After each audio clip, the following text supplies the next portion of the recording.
Super Monkey Ball is a franchise that for the most part has always been more of an arcadey party game. There's nothing wrong with that, the formula has just been pretty consistent over the series' 25-year history. Tough, linear, bite-sized challenges accompanied by some simple minigames that make for a great time with friends. I'm someone who has always loved this series from a distance. I loved playing Monkey Target with friends as a kid, but I was never very good at the main levels and would always kind of get to a point where yeah, I think I'm good. I don't know, the time attack and high score oriented format just never really appealed to me. No matter your opinions on the games themselves, I think we can all agree the vibes are immaculate. Just monkeys rolling around in balls, what could be better than that? And that made me wonder, why do they never stray from their formula? With such a fun aesthetic, wouldn't spin-offs using the Monkey Ball branding be super cool? Or maybe even a larger scale game that focuses on interconnected worlds and exploration? Some sort of Super Monkey Ball Adventure? Well, it turns out that game does exist. I'd just never heard of it. Super Monkey Ball Adventure released in 2006 for the GameCube, PS2, and PSP. It's a monkey ball game with a continuous story that takes place in 4 open-ended levels, and from the description alone, this game seems like it would kick ass. But the reason and I'm assuming a decent chunk of people watching this video, haven't heard of it is because it's pretty much universally disliked and forgotten. This game just fascinates me because on paper, everything about it seems super cool. This feels like the kind of game from the GameCube era that would be a niche cult classic. But despite being so unique, especially in a series that sticks so close to an established format, no one talks about it. So today, I'm going back to Super Monkey Ball Adventure to play through it for the first time to see what went wrong with it and if there's even anything here worth salvaging. What happened with Super Monkey Ball's forgotten open world experiment?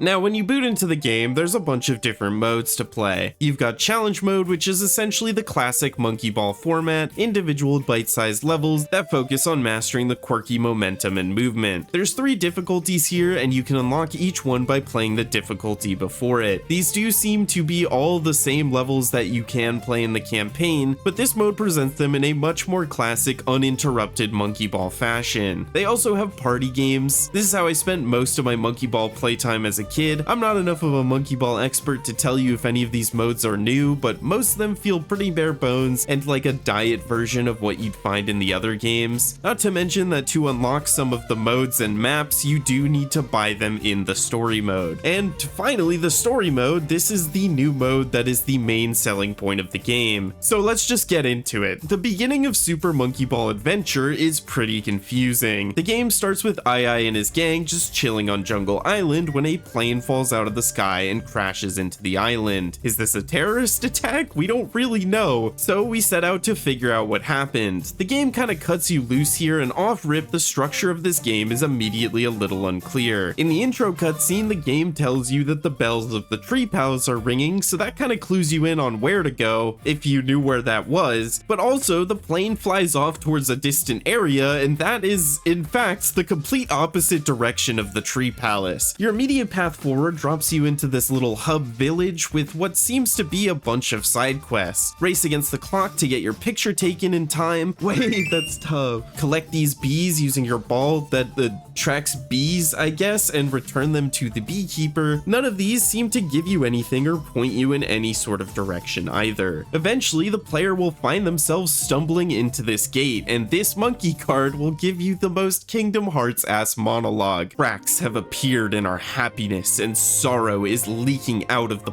puzzle realm and into our world. When sorrow comes, you know naysayers aren't far behind. The ancient puzzle gates have closed to stop the creatures from spreading across the world. These gates haven't been used in thousands of years, and nobody can remember how they work. As far as I can tell, the gates can only be unlocked from inside the puzzle realm. It's terrifying in there. I did one puzzle, and it nearly killed me. Dog, what? We're playing Super Monkey Ball. It's just a straight line in there. These puzzle gates are actually the link between the open world hub and some more traditional Monkey Ball challenges. They aren't really puzzles at all. They're just normal monkey ball levels. I don't know why they call them that. I actually like this concept a lot. It reminds me of the shrines from the Breath of the Kingdom games. You have this larger open world environment that's pretty unfamiliar to the traditional Zelda format, but it's dotted with shrines that give you those more concentrated linear puzzle elements that the series is generally known for. Here we have these more open hub levels that try to encourage exploration, but Monkey Ball has always been more about precision, momentum, and that arcade style of gameplay. So those levels are found within the larger open levels and allow you to open new paths to progress further. Clearly, Nintendo stole all of their ideas for Breath of the Wild from Super Monkey Ball Adventure for the GameCube. And the worst part is, they are going to get away with it. One thing I like about these gates is that you only have to complete 3 out of 4 levels to unlock it. Super Monkey Ball is a pretty difficult franchise, especially when you're a dumb kid. The controls are just unique to say the least, and sometimes these levels can get pretty overwhelming. So while none of these 4 levels at this point in the game are very hard, I mean most of them just consist of holding forward in a straight line, this feature will come to be pretty appreciated in the future. Just like I would appreciate if you hit the like and subscribe button and left a comment. Look at the bang, look at the graph. I found the graph. But yes, we can seal the sorrow away into the puzzle realm so that we can open a gate to get into the palace and talk to the king. The king says that the prince of Monkitropolis and the princess of Kongri-La have gone missing. The king specifically says, aye, you must find these royal runaways. They may even be in disguise. And here's where I need to admit something. This is actually my second time ever playing World 1 of Super Monkey Ball Adventure. I actually streamed myself playing through the first island in September of 2024. Like, I feel like the concept of this game is really cool for Monkey Ball. The talk to a podcast.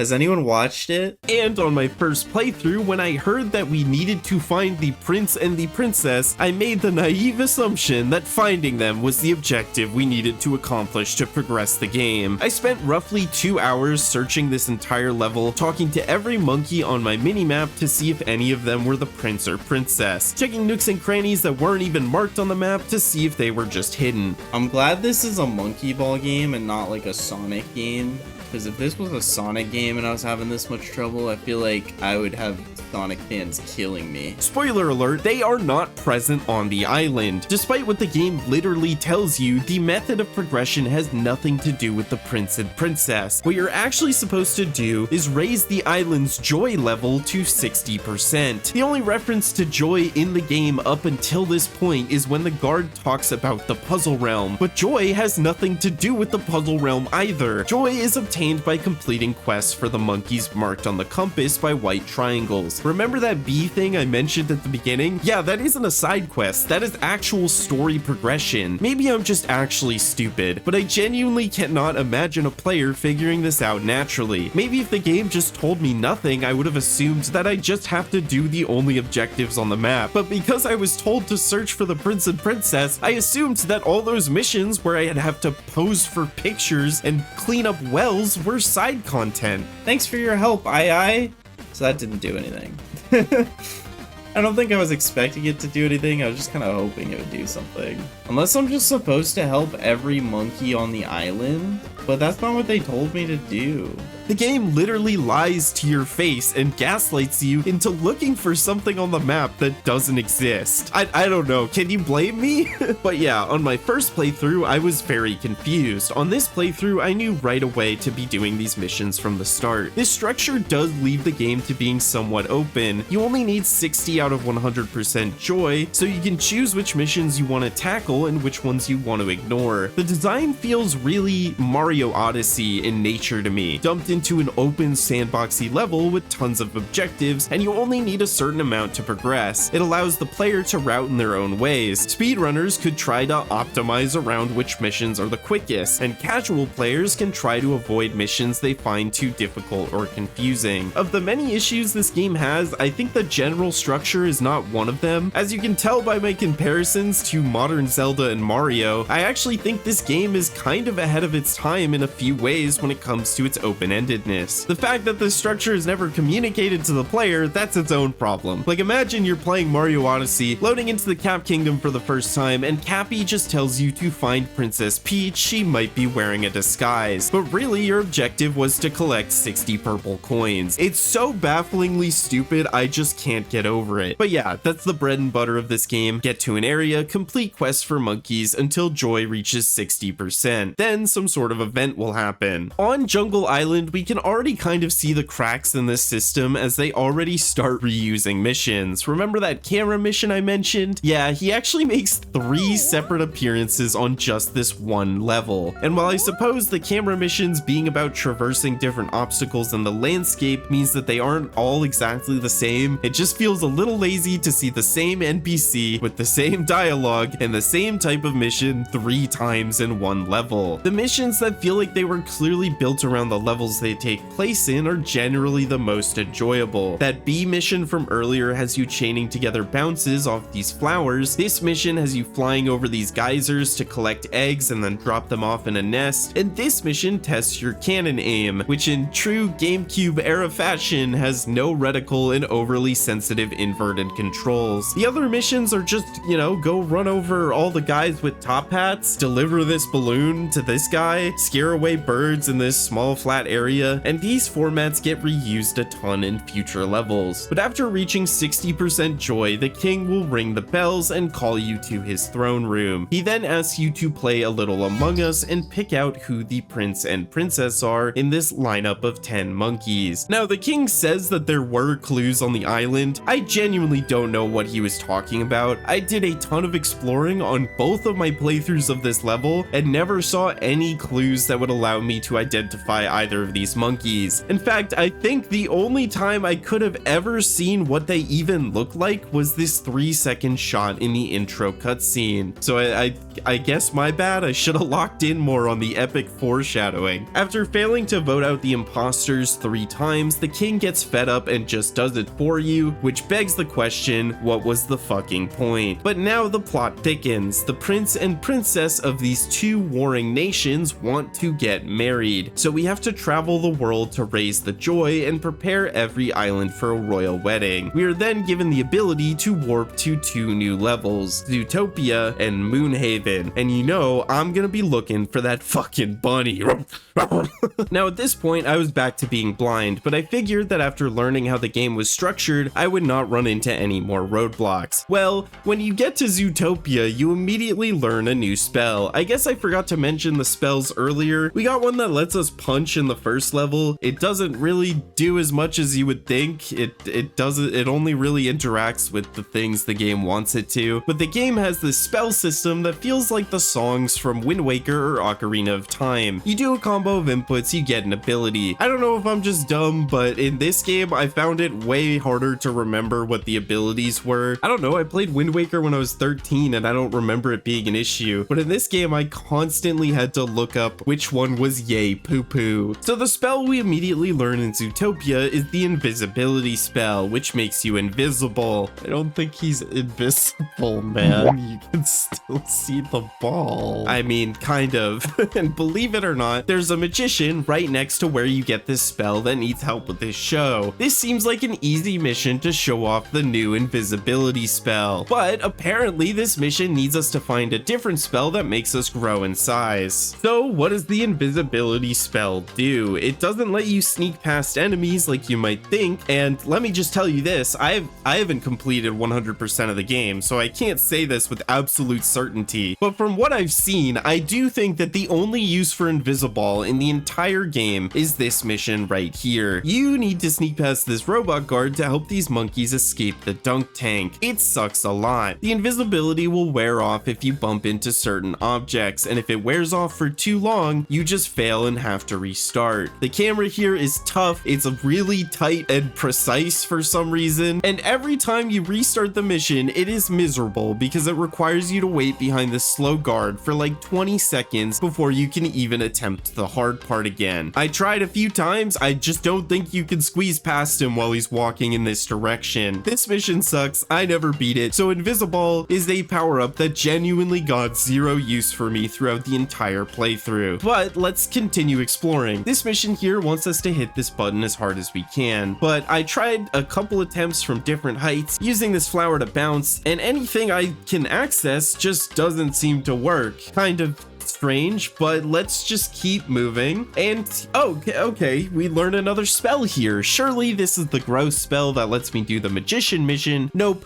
this is Sticky Ball, which you might think would be useful in some of the surrounding missions, but no, not a single one. In fact, this spell is so weirdly implemented here that I didn't even really understand how it worked for a bit too long. At first, I thought it would help me stay balanced on all surfaces, like the roller coaster track I obtained it right in front of. What this ability actually lets you do is stick to surfaces predetermined by the developers that glow yellow when the sticky ball is active. If I didn't convince you this game was ahead of its time with its Odyssey and Breath of the Wild comparisons, here's your yellow paint to show you where you can climb button. Truly an innovator in the space. Anyways, the mission at the roller coaster is to derail all the cars off the track because this roller coaster has been stuck running exactly like this for 6 weeks straight. This is cartoon logic, okay? I can kind of suspend my disbelief that they have gone 6 weeks without food or water, but the amount of shit and piss in every one of those cars has to be absurd. You're telling me these monkeys have been stuck in this full speed roller coaster not for hours or days, but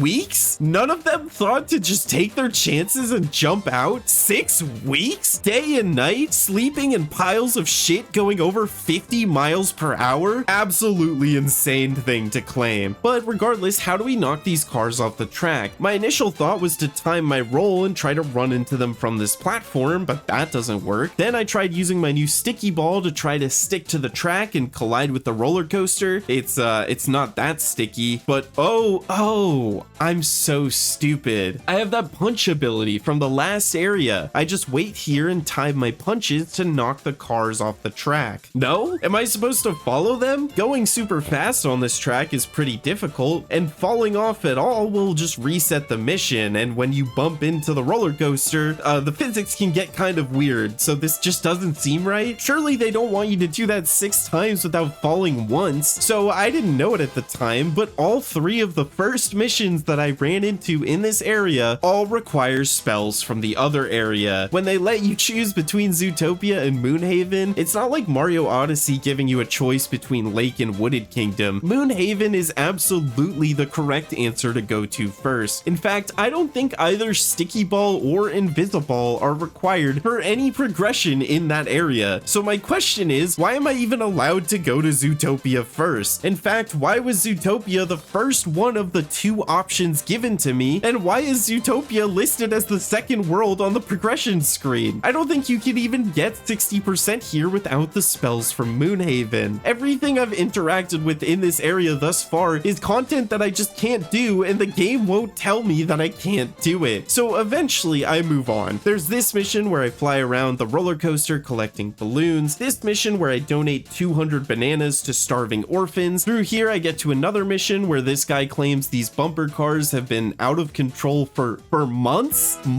6 weeks was already pretty bad. They really needed to up the stakes on this one to months plural? This guy at least says that there has been puke everywhere, but we know that these cars will be absolutely overflowing with excrement. I also just want to briefly talk about the guy who gives this mission, because I assume he's like the ride operator. Like, if your job was to be the ride operator and your ride had been malfunctioning for multiple months, trapping passengers inside, why would you even still clock in at that point? Like, he's standing out front doing nothing, like he's gonna help the next people in line get on. Bro, help them! This mission actually does use the punch ball to knock the bumper cars out of the ring. I don't know, I feel like someone could have done this in the multiple months these monkeys have been suffering. I do a few other missions in this giant maze area before I eventually give up and realize that going to Moonhaven was not an option at this point. Now, Moonhaven is where I want to bring up possibly the worst part about this game. It's absolutely Fallout. Now, in normal exploration, these don't really matter that much, but in missions, it's pretty miserable. miserable. Let me just give you a much smaller example on Jungle Island. I had this quest where I needed to take a picture at the top of this lighthouse. I start here, I fall off in the middle of the quest, and I restart somewhere. This game is already really disorienting at times because of the camera and controls, but respawning in a random place when you fall out does not help at all. But you know, it's not that bad. Just push the boulder back up the hill, asshole, and get back to the mission to try again. Well, it gets worse. So the first mission you see in Moonhaven might just be one of the worst designed missions in video games.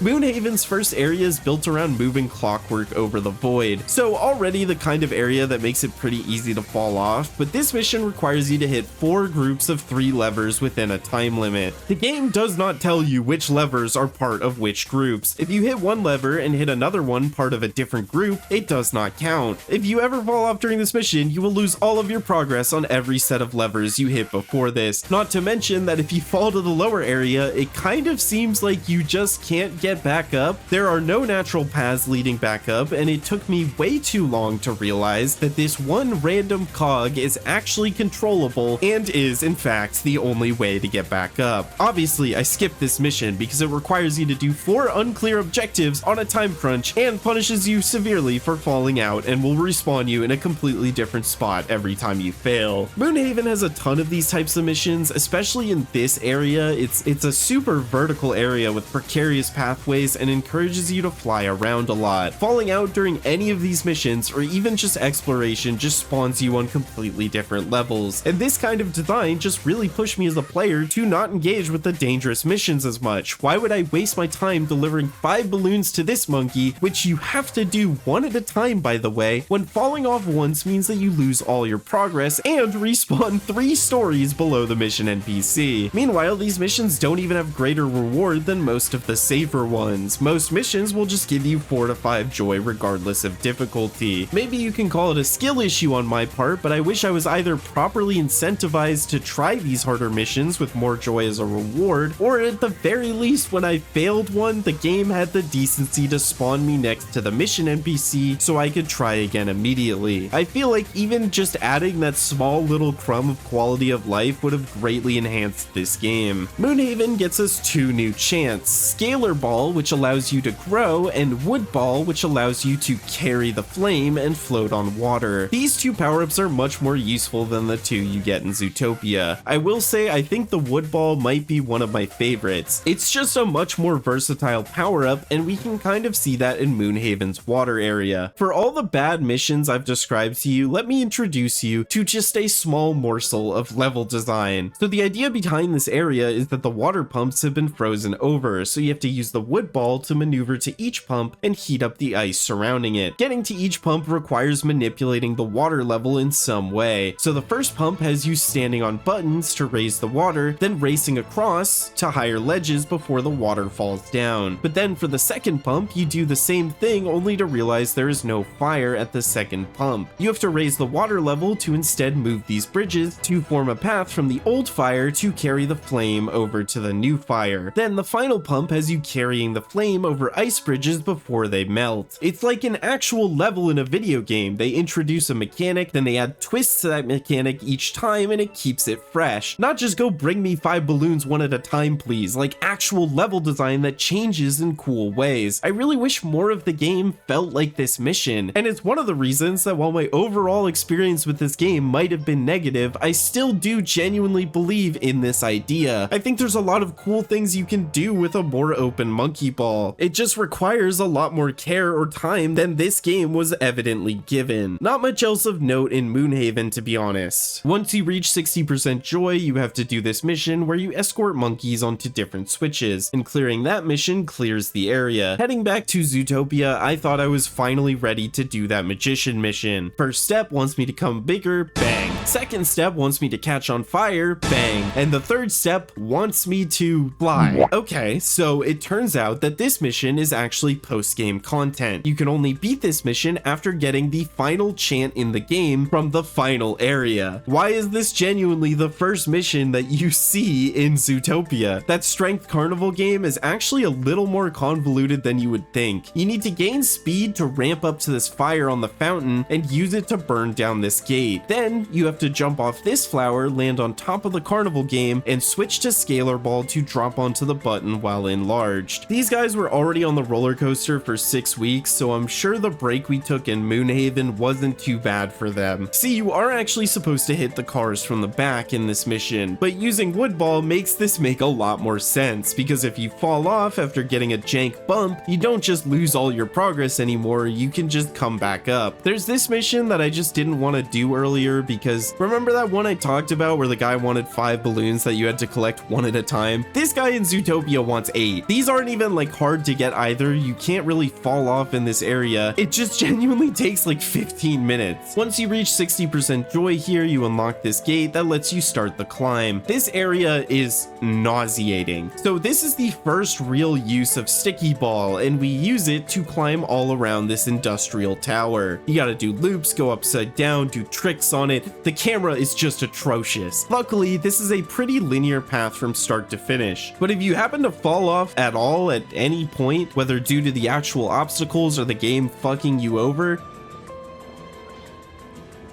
what?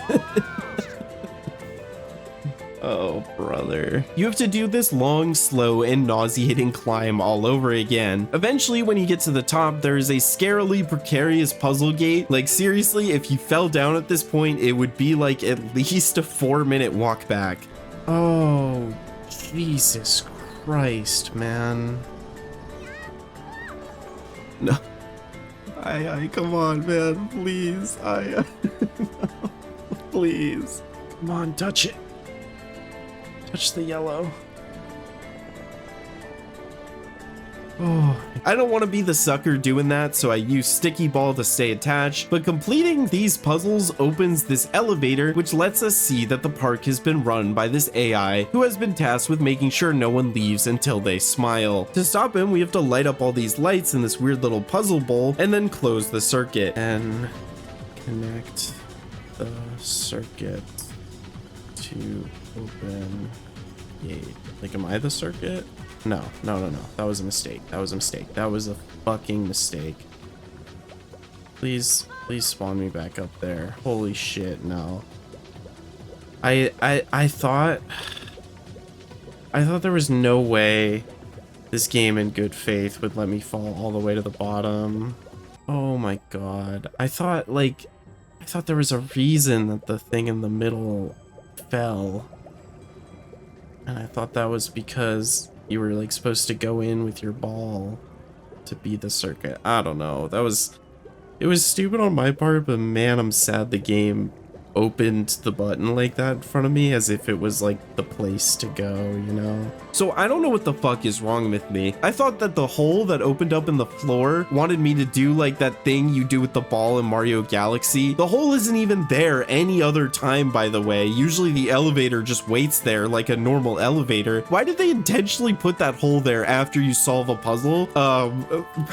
It's funny, I think, God, this game. So another nauseating climb later, I do the puzzle for children again and then have to figure out how to close the circuit. You're actually supposed to punch these things to fix the circuit, but bang, circuit closed, AI slop defeated. We have now unlocked the final area, Monkitropolis. So the level Monkitropolis also includes Kongri-La. The two warring nations that we are told about in the beginning of the game are shown as the two sides of this yin-yang symbol. Monkitropolis is the city part and Kongri-La is this island. When you teleport here, you spawn on the Monkitropolis side. The first thing you do is learn the spell for Tetherball, and all Tetherball really does is let you tow things behind you. The first use of it is to capture monkeys from Kongri-La that are roaming the streets. They don't really do anything, they don't attack any of the Monkitropolians, they just kind of wander around. I learned as I'm writing the script that you're actually supposed to use Invisiball to sneak up on them and then Tetherball them, but because of how useless Invisiball is throughout the rest of the game, I had no reason to ever try it here, and I just stunned them by getting enough speed to run them over. So you grab 4 of them with Tetherball and put them in cages. In the next area, you get the Speedy Ball chant, which just makes you faster. There's a whole race course mission that uses it that isn't super relevant, but your next main task here is to help fix the noise factory. The noise factory is used to generate noise to broadcast towards Kongri-La to scare them away from the city. This is another very disorienting sticky ball section, except this one actually has multiple paths and an unclear clear objective of fixing these pipes. I genuinely could not do this one. The way the camera moves and how similar everything looks just made me get lost. Actual nightmare mission. I went to look up a walkthrough so I could follow exactly where to go, and even the walkthrough didn't deal with this mission. There's a cool little skip you can do here by unsticking to land here, and then slightly moving this pipe to trick the game into thinking you did the rest of the mission. Once you get 30 joy in Monkitropolis, you unlock the docks. Your next mission is to send robot monkeys to extract bananas from Kongri-La. Once you complete the mission, you unlock the cannon that shoots you straight to Kongri-La. Now, so far on Monkitropolis, we have imprisoned people who are minding their own business, helped fix a major weapons factory, and launched drone strikes towards a small nation. What do you think the people of Kongri-La do to have justified all of this excessive force?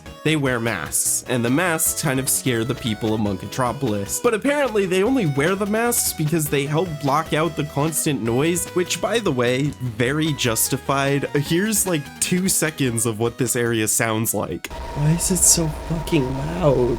By the way, this shit is at like 7% in my sound mixer. So that means the noise tower existed before they started scaring people. It's kind, I don't know. You get a new spell, Hoverball, which is genuinely such a fun ability. It lets you hover over the ground and water, and also lets you do a small hop, which means that there's actual platforming sections now. I really wish this ability came earlier in the game because it just lets the game have more interesting terrain in certain sections. Like, imagine if instead of a sticky ball section in Zootopia, they had an actual platforming section. It would have been so much more interesting. Actual obstacles to overcome instead of slowly holding forward and try not to vomit challenge. This little island is where the final puzzle gate is, and you have to complete 8 out of 10 of these levels, which, by the way, these sent you into the fucking sun. This shit is so hard. These are definitely some of the toughest levels in the game, which is kind of cool, but then I realized that it just opens a door to an area that we already had access to. So what was the point? The missions here are definitely a lot less war crimey. You have to destroy the drones that are stealing their resources, shut down the noise towers that force them to live in constant agony, and you'll also find that most of Kongri-La has been driven from the surface and forced to live in these underground ruins. They did steal the sun, that is the one thing they did, but it seems like they only did it because they can't stand living on the surface with all the noise and need to have the warmth and light underground to survive. They've been pushed into this corner, and here you find their precarious sunlight setup has also been destroyed by noise vibrations,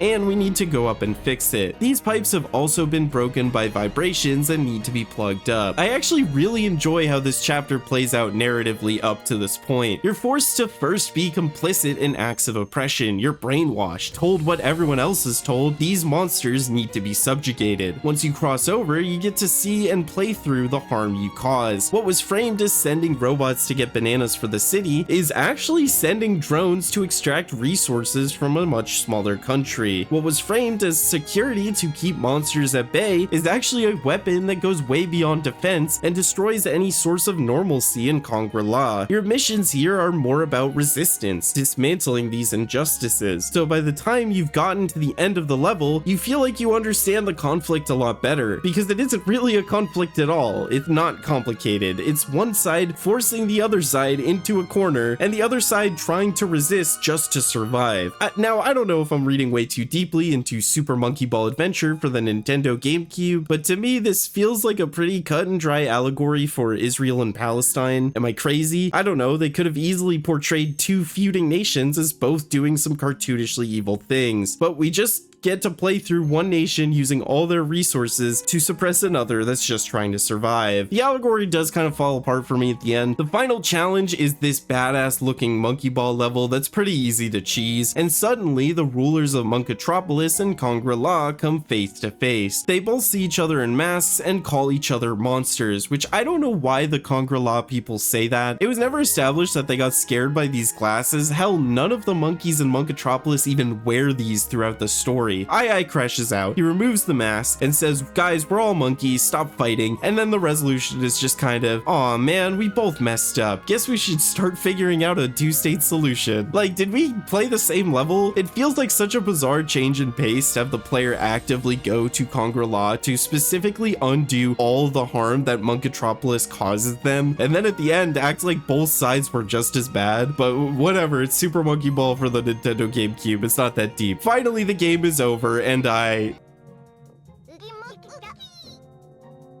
Wait, what needs to be put right? What do you mean there's things that need to be put right? What else needs to be put right? This kind of feels like the perfect way for this incredibly obtuse game to end. Ai makes a vague statement that has nothing to do with the actual objective. He says, there's still some things that need to be set right. Like what, man? I was confused for a little bit, but I think I got used to this game's bullshit at this point and just assumed that you'd have to go back to Jungle Island and talk to the king. He tells you to ring the bells at the top of the tree palace. I thought this might be some sort of new path we'd have access to after unlocking the hoverball, and wandered around the level aimlessly until I remembered to use my yellow paint vision. And I found out that the final part of the game is actually one last epic sticky ball section inside the palace. You then have to do this weird memory puzzle where you have to eventually memorize a sequence of 12 colors. I feel like it's kind of a lot. I was kind of fried at this point, so I just took a picture of the sequence and bang, the wedding between the prince and princess. These cutscenes are pretty strange. I thought everyone was gonna be here. This place is kind of barren, man. Super Monkey Ball Adventure is undeniably not a great game. It's consistently really bad at directing the player on what to do. A lot of the missions feel like filler, and a lot of the missions are also just kind of miserable. I hated playing this game, but I don't think I hate this game, if that makes sense at all. Moment-to-moment gameplay feels unpolished and often unfun. Let me just crash out real quick. Like, traversing a world using Monkey Ball movement feels like it should be fun, gaining lots of speed to ram past obstacles and stuff like that, but the levels never really encourage it. A lot of the time, traversing these levels feels like you're just looking for an accessibility ramp to get up a 1-foot ledge that any other video game character wouldn't have even thought about. There's a lot of small little pieces of geometry that feel like they exist solely to make traversing the level as unfun as possible. This spot on Moonhaven is a perfect example. You want to get up out of this rotating bowl onto the moving cog. So you want some speed, but if you have too much speed, you'll overshoot and fall off. But if you don't have enough speed, you get stuck on this lip here and you're forced to try again. Stuff like this shouldn't feel difficult. Like in most games, movement eventually blends into the background. The sign of a good movement system is that you don't really think about it after a while, and you can eventually just accomplish what you want to do. But oftentimes in this game, I am constantly reminded of ball movement because the game awkwardly wants me to generate momentum in really tight spaces. This isn't even touching on the camera. Hey, useful tip if you ever want to play this game, turn off tilt camera in the settings to moderately reduce the motion sickness this game will give you. There's a lot of times where the game wants you to fall down, but doesn't give you enough camera movement to see where you're falling. There's a lot of times where you have to wait for some sort of timing challenge, so naturally you sit still and position the camera in the direction you want while you wait. The game will fight you for this though. The camera will default back to behind the direction Ai is facing, but because it's a ball, the direction Ai is facing doesn't really matter. You can't always get Ai to face the direction you want very easily. For such a common situation in this game, why would they even do this? The sticky ball camera is actually miserable. That one Noise Factory level actually gave me a headache. I got so lost and disoriented. Generally, I don't get motion sick, especially playing video games, and even though I was playing this game on a deadline for a video, I could barely bring myself to play it for longer than 2 hours at a time. Side note about the camera, you have complete camera control in the hub world, but no camera control in the classic Monkey Ball levels, which kind of makes sense because I don't think the original games had it either, but if you already have it in the game and the right stick isn't used in these levels, then why not? There's a ton of levels that just don't let you see where you're going because Ai is locked looking in one direction. You can use the minimap to get by, but why doesn't it just let me turn the camera? It's a function you already coded into this video game. The missions in this game as a whole are not fun. fun. There may be some fun ones, but they are far overshadowed by the ones that make you tediously grab 8 balloons one at a time, and the ones that are easy to fall off in that lose all your progress and spawn you 7 miles away. Imagine if every time Sisyphus dropped the boulder, he had to find the mountain again. It's agonizing. But then I think of what this game actually does right. The open-ended structure is cool. It let me avoid a lot of the most dreadful missions that I didn't want to play. There's also no lives in this game, even in the traditional Monkey Ball levels you play during the campaign. This might not seem like a big deal now, but in 2006, that feels like a pretty forward-thinking choice. The missions that are good really stand out to me. Imagine if the entire game focused on tighter missions like this. It's these missions that prove to me that this game didn't have to be awful. A lot of the annoyances that weigh on this game all feel like they come from a lack of polish or dev time. This game was outsourced to Traveler's Tales, who are probably most known for making a ton of the LEGO games like LEGO Star Wars and even that cool new LEGO Batman game. This team is clearly capable of making beloved adventure games, and I think a lot of the polish issues make it pretty clear that Sega must have held them to some pretty strict deadlines or budget. Like, it's not that hard to imagine a version of this game where failing a mission spawns you right next to that mission to instantly try again, or even a version of this game that gives the player a jump button. It doesn't need to be a big jump, even a little hop to help deal with annoying pieces of terrain that aren't meant to be real obstacles. A version of this game with an actually cooperative camera that doesn't make me nauseous, or maybe even a slight rewrite that actually tells the player what they need to do. What I'm saying is that Super Monkey Ball Adventure is a bad game, but a fine idea, and I think the fact that they failed to execute on this idea due to outside factors is a shame, especially because they never attempted it again. There's so many examples of developers that try so hard to make a bad idea work. Paper Mario is a wonderful example. Please hold the death threats. Regardless of how you feel about the most recent 3 Paper Mario games, I think it's a pretty safe thing to say that the biggest problem with all of them is this obsession with forcing turn-based combat systems with weird gimmicks and no incentive to actually engage with them. Origami King might have made many advancements in tons of areas, but the game is saddled with the same issue as the 2 before it because the developers are stubbornly trying to make a bad idea work. Turn-based combat needs progression, or else the combat is just pointless punishment. If you want to make an action-adventure game, just make one. This fence-sitter bullshit actively weighs down on these games. How much better would this game be if it wasn't held down by questionable design philosophies at its core? That's enough Paper Mario. So when I see a series constantly try to force a square peg into a circle hole, it makes me kind of sad thinking about the other side of the coin. Super Monkey Ball Adventure on paper is a really cool idea. It had one chance, it was executed poorly, failed critically and commercially, and now that cool idea will never get the justice it deserves. There's glimmers of the game this could have been. You just have to wade through so much garbage to get to it. I made this video for a few reasons. 1, I was genuinely curious. 2, I think this game is a very unique piece of gaming history, such a big swing for a franchise that often opts to play it safe and fun. But 3, I genuinely believe if they tried to make something like this again with modern design philosophies and quality of life, it could be a pretty big hit. I want to see this idea explored again. I want to see a Super Monkey Ball Adventure done right. But given this game is 20 years old and this series hasn't tried anything like it ever since, it seems more than likely that this will just be another cool idea that gets discarded and forgotten.